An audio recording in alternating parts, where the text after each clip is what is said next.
নমস্কার বন্ধুরা, আমরা চলে এসেছি আজ পিকনিক করার উদ্দেশ্যে সঙ্গে।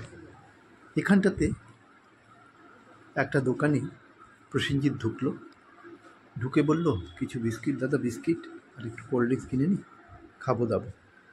তো বাইরে থেকে দোকানটা দেখে আমার খুব ভালো লাগলো, বলছি তাই ভিতরে গিয়ে দেখি। ভিতরে গিয়ে দেখলাম আর তাজ্জব বনে গেলাম।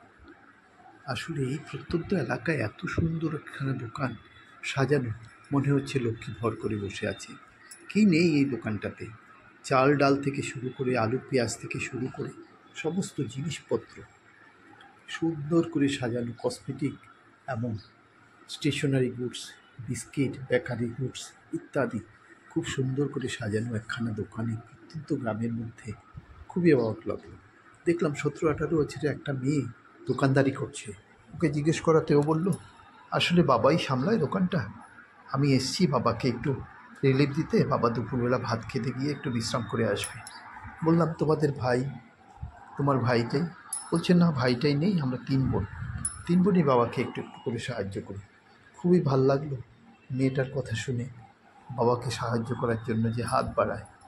এইরকম এক দোকান যেটাতে আইসক্রিম থেকে শুরু করে সমস্ত কিছু, দেখুন এত সুন্দর করে সাজানো দোকানটা। জিজ্ঞেস করলাম, এইসব মালপত্র কোত্থেকে আনো তোমরা, গুয়াহাটির থেকে? বলছে, না দাদা, এটা সাধারণত আমরা লালা নতুবা শ্রীভূমি অর্থাৎ করিমগঞ্জ থেকে নিয়ে আসি।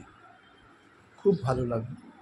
দেখুন এত সুন্দর করে সাজিয়েছে ও, মনে হচ্ছে লক্ষ্মী ভর করে বসে আছে দোকানটাতে। খুবই ভালো লাগলো। অবশ্যই কমেন্ট করে জানাবেন আপনাদের এই ভিডিওটা কেমন লাগলো।